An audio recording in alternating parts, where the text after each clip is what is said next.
Bonjour à tous, premièrement bonne année et bonjour. Aujourd'hui, notre émission du jour, nous allons vous présenter, poser la question sur le génocide Tutsi, principalement au Rwanda.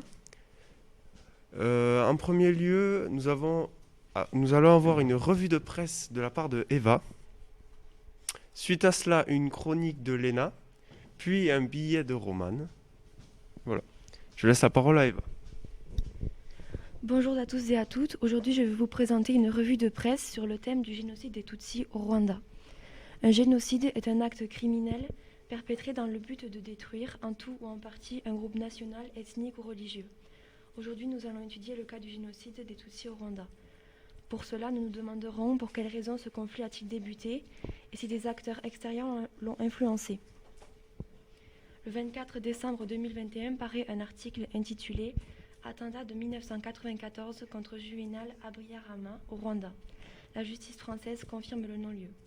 Extrait de TV5 Monde, chaîne de télévision généraliste francophone internationale. Cet article résume dans les grandes lignes le génocide des Tutsis, que l'auteur définit comme l'une des plus grandes tueries du XXe siècle. Le 7 avril 1994 débute au Rwanda un génocide qui va causer la mort de 800 000 Tutsis. Et d'après ce texte, le conflit débute le 6 avril par l'attentat visant l'avion du président Hutu, Juvénal Habyarimana. Les extrémistes Hutus vont appeler la population à exterminer les Tutsis pour venger le président disparu. Néanmoins, d'autres sous-entendent que les causes du conflit seraient précédentes à l'attentat. L'article intitulé « Génocide au Rwanda, une histoire de manipulation » écrit par El Mokhtari et extrait du journal Le Monde publié en juin 2020 explique que les exilés Tutsis qui contestaient le pouvoir du défunt président sont immédiatement accusés d'avoir formaté l'attentat contre le président, alors qu'aucune preuve tangible ne le prouve. Ceci témoigne d'une animosité déjà présente avant l'attentat. Contrairement à TV5, Le Monde ne désigne pas l'attentat comme cause du conflit, mais comme son élément déclencheur. En effet, certains considèrent que le conflit résulte de la colonisation allemande puis belge. Le web Futura Science publie en 2021 un article intitulé « Pourquoi y a-t-il eu un génocide au Rwanda ?» Celui-ci explique que dès le début du XXe siècle, le Rwanda est sous la domination de l'Allemagne et ainsi sous le joug d'une idéologie ethnologique. Sous l'Allemagne, les Tutsis sont considérés comme supérieurs aux Hutus. La domination belge n'arrangera rien à cette situation. D'un côté, les Tutsis ont accès à l'instruction et occupent des postes à responsabilité dans l'administration. De l'autre, les Hutus cultivent la terre et restent cantonnés aux classes socio-économiques inférieures. Ceci est confirmé par l'article extrait de TV5 Monde dont nous avons parlé précédemment. En effet, l'auteur écrit « Ce sont les colonisateurs, les Allemands puis les Belges, nourris de l'idée de l'inégalité des races qui en font deux groupes ethniques distincts et privilégient les Tutsis au détriment des Hutus. » Finalement, les origines de ce génocide sont diverses et précèdent l'attentat mené contre Juvénal Habyarimana. Comme nous l'avons vu, le conflit résulte en grande partie de l'intervention de l'Allemagne et de la Belgique, qui ont converti la majorité du peuple rwandais à leur idéologie basée sur des critères raciaux et ethniques. En guise d'ouverture, nous pourrions nous demander si l'attentat du président Hutu en 1994 n'aurait pour autre origine qu'un complot des Hutus cherchant à incriminer les Tutsis, leur permettant ainsi de justifier le début officiel du génocide. Merci beaucoup Eva. Je donne la parole pour la chronique de Lena. Bonjour. Alors le génocide rwandais a débuté le 7 avril 1994 et s'est terminé le 15 juillet de la même année. Il est connu comme le dernier génocide du XXe siècle, ayant tué environ 800 000 personnes, dont majoritairement des Tutsis. Ce génocide a été causé par la colonisation du Rwanda dans un premier temps par l'Allemagne puis la Belgique au début du XXe siècle. Il y avait donc à ce moment-là une grande discrimination entre les différents peuples. Au début, les Tutsis, qui étaient minoritaires, faisaient partie de la classe supérieure et étaient les seuls à avoir droit à l'éducation, aux dépens des Hutus et des Twa. Mais en 1962, la situation va s'inverser lorsque le Rwanda va obtenir son indépendance. Les Hutus étant majoritaires, ce sont eux qui prennent le pouvoir. À partir de ce moment, les tensions ne vont cesser de s'intensifier, tandis que des milliers de Tutsis sont régulièrement massacrés. Suite à cette situation, une guerre civile va éclater en 1990, puis le 6 avril 1994, un attentat est perpétré sur un avion français transportant les présidents rwandais et burundais. Les Hutus abattent alors toute personne soupçonnée d'être Tutsi ou bien de soutenir ce peuple. Le génocide Tutsi débute alors officiellement le 7 avril 1994. Nous pourrons alors nous demander pourquoi, malgré la création des tribunaux Gacaca après le génocide Tutsi, un Rwandais est-il jugé en France en 2021. Tout d'abord, nous allons expliquer en détail le déroulement du jugement de ce génocide, puis nous allons nous concentrer davantage sur la résolution de la situation à l'étranger. Donc le génocide Tutsi est considéré comme le crime le plus jugé de l'histoire. En effet, au Rwanda ont été créés plus de 12 000 tribunaux dans le but de juger un maximum de personnes, soit au total environ plus d'1 million de personnes.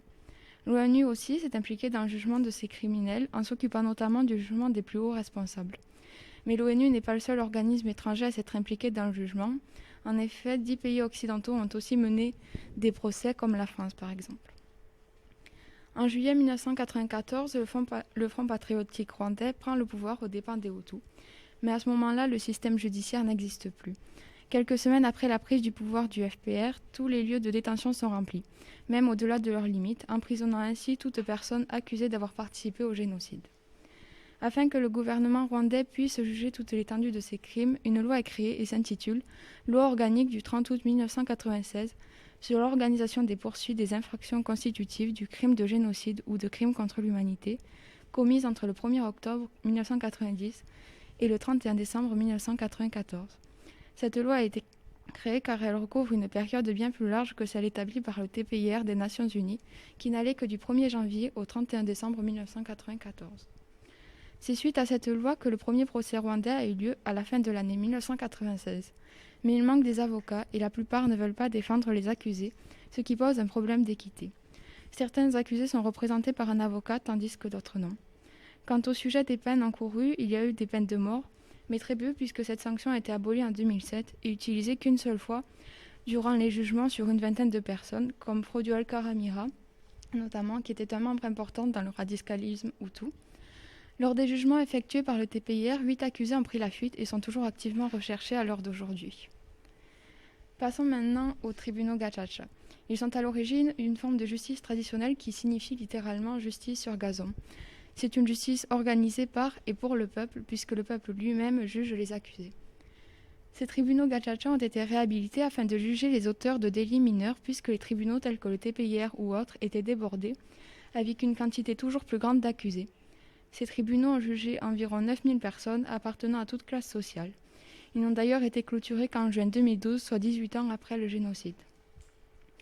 Donc, durant ces jugements, ce sont au total 1 3 227 personnes qui ont été entendues et la très grande majorité de ces personnes a été déclarée coupable. Dès le début des jugements, certains accusés ont été jugés à l'étranger. Nous pouvons prendre pour exemple le TPIR, situé en Tanzanie, dans la ville de Arusha plus précisément, qui a permis de juger notamment les personnes haut placées dans l'armée, ainsi que des membres du gouvernement et des dirigeants politiques. Ces tribunaux ont été en fonction durant 21 ans, soit jusqu'en décembre 2015.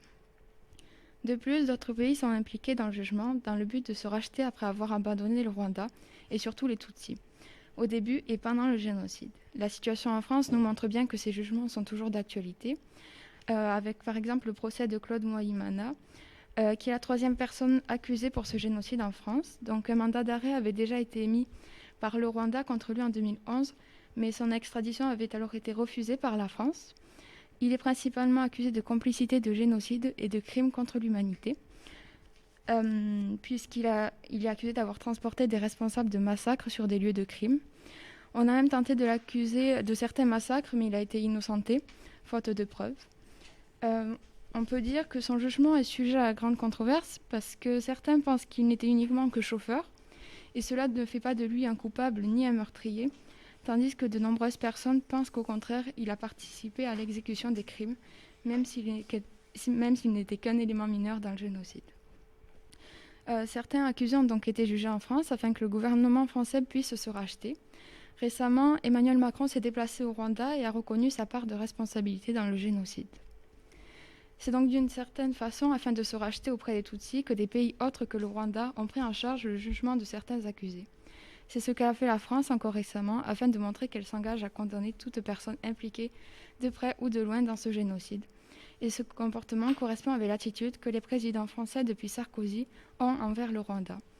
Les présidents français Sarkozy et Macron se sont tous deux déplacés au Rwanda afin de premièrement reconnaître les faits pour prochainement s'excuser.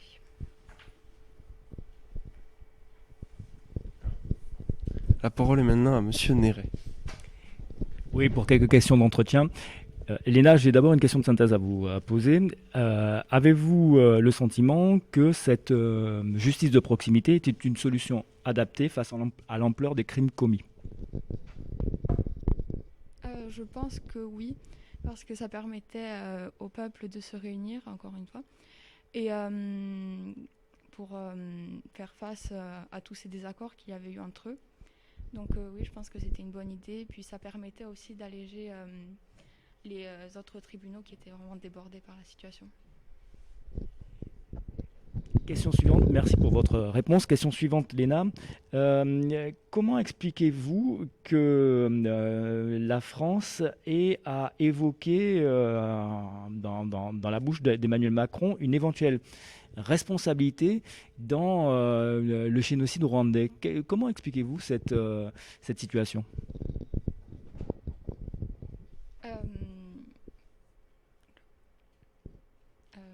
Je sais pas.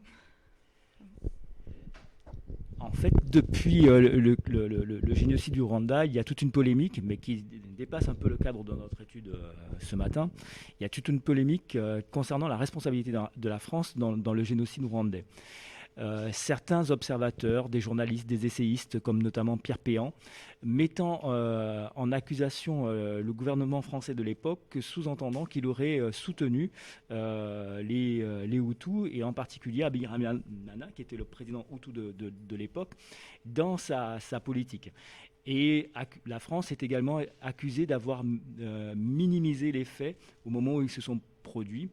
L'ONU également est accusée puisque certains considèrent que les casques bleus ont été retirés au moment où, au contraire, ils auraient dû intervenir pour protéger la population.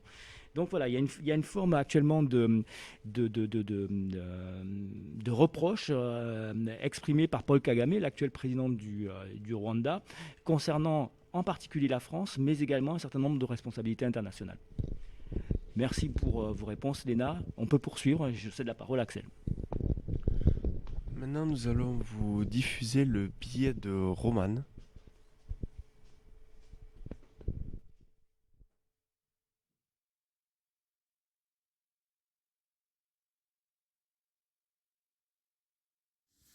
En 1994, un génocide se déroule au Rwanda dans une indifférence quasi générale. En 3 mois, plus d'1 million de personnes sont exterminées, la majorité d'entre elles parce que leur carte d'identité les désignait comme Tutsis. 20 ans plus tard, le plasticien britannique d'origine sud-africaine, Bruce Clark, dont les œuvres et le parcours s'inscrivent dans la ferme conviction que l'art peut agir, rend hommage aux victimes en donnant corps à ces femmes, ces enfants, ces hommes debout.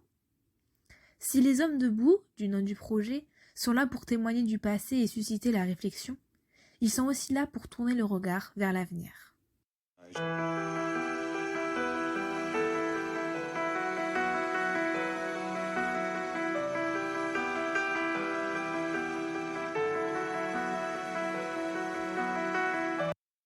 Bonjour et bienvenue dans ce billet reportage.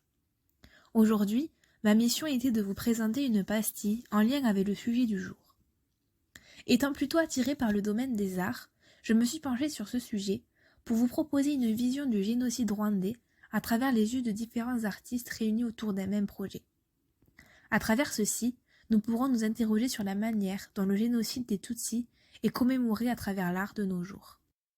Donc le projet artistique et mémoriel Les Hommes debout s'inscrit dans le cadre d'une réflexion longue du plasticien Bruce Clark. Ce projet répond à une demande de la CNLG, Commission nationale de lutte contre le génocide, pour trouver des formes artistiques liées au travail de mémoire à présenter lors des cérémonies de commémoration du génocide des Tutsis au Rwanda de 1994. Ce projet propose la création d'un visuel fort pour marquer les lieux de massacre et de mémoire au Rwanda. Il s'agissait de peindre des hommes, des femmes et des enfants sur l'extérieur des lieux de mémoire. Les figures, plus grandes que nature, jusqu'à 5 mètres de hauteur, sont apparues aux passants telles des silhouettes, esquissées mais affirmées. Symbole de la dignité des êtres humains qui ont été confrontés à la déshumanisation qu'implique ce génocide, victimes ou rescapés, ces hommes debout se dressent comme des témoins d'une histoire douloureuse. L'intention était de redonner une présence aux disparus et de restaurer l'individualité des victimes, de leur rendre leur dignité. Le site même des massacres a ainsi été marqué par ces présences symboliques pour que personne ne puisse les oublier. Ces hommes debout sont des images emblématiques pouvant être peintes sur divers sites et être reprises partout dans le monde pour les cérémonies de commémoration du génocide. En effet, ce projet comprend 2 objectifs distincts et 2 volets de réalisation. Le premier objectif était de donner une image forte et belle au peuple rwandais pour marquer les différents lieux de massacre afin que l'histoire de ces lieux ne soit pas oubliée et pour affirmer que le peuple rwandais reste debout et digne malgré les épreuves.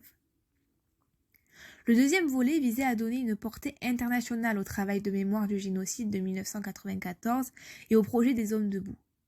La communauté internationale, les grandes nations, l'ONU, se devaient de rendre hommage aux victimes, de saluer les rescapés et de se remémorer les implications dans les événements qui ont conduit au génocide au Rwanda.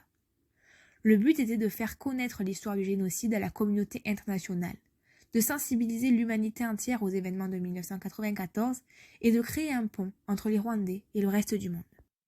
Ce projet d'art public mural a donc été réalisé sous la direction du plasticien Bruce Clark et en accord avec les autorités rwandaises et les associations de rescapés sur des sites liés au génocide, des lieux de commémoration et des lieux de massacre tels les bâtiments publics, des écoles et des églises. Il importait également de favoriser l'implication active de la population qui est devenue ainsi actrice et porteuse du projet créatif. Ainsi a été mis en place des ateliers de formation pratique et théorique avec des artistes rwandais. Pour réaliser les hommes debout, 3 techniques ont été envisagées. La peinture murale, à même les façades, a été privilégiée sur les sites de massacres et de mémoire au Rwanda afin de pérenniser le souvenir de ce qui a eu lieu à l'endroit même. L'impression ou la peinture sur des bâches géantes ont permis des expositions temporaires et une circulation en divers lieux importants, United Nations à New York ou l'Esplanade des droits de l'homme à Paris. À ceci s'est ajoutée la possibilité de projections lumineuses éphémères et solennelles des hommes debout lors des cérémonies de commémoration nocturnes au Rwanda et ailleurs dans le monde. En lien avec ce projet, l'artiste Gaël Faye, célèbre slammer et notamment auteur du livre Petit Pays, œuvre également en lien avec notre sujet, a été à l'initiative et a parrainé un autre projet du même nom. Il s'agissait de premièrement faire participer tout le monde à son échelle. En effet, dans une vidéo, l'artiste demandait aux volontaires de se filmer debout avec une feuille où il serait écrit « Je suis debout » dans sa langue d'origine. À la fin, toutes les photos ont été récupérées, plus de 1000 au total, et ont été assemblées afin de représenter une silhouette debout à l'image de celle de Bruce Clark. Un concert de solidarité a également été organisé par le slammer, concert qui a alterné entre prestations artistiques et temps de réflexion autour de ce drame. À l'issue de ce concert, un documentaire a été réalisé pour retracer cette histoire et interpeller les artistes présents sur des questions comme qu'est-ce qu'un homme debout, à quoi peut servir l'artiste, ou encore peut-on expliquer un génocide. Une chanson a de plus été enregistrée par Gaël Faye, Hope Atem, à l'occasion de la vidéo réalisée pour la fin de son projet. Vidéo que je vous invite d'ailleurs à visionner. Pour conclure, la force de cette œuvre artistique et mémorielle tient du fait qu'elle ait été reproduite dans de nombreux sites. Les hommes debout incarnent l'affirmation d'un peuple qui reste debout. Ils disent aux passants qu'ici ont vécu et péri des femmes, des enfants, des hommes dignes que nous n'oublierons pas.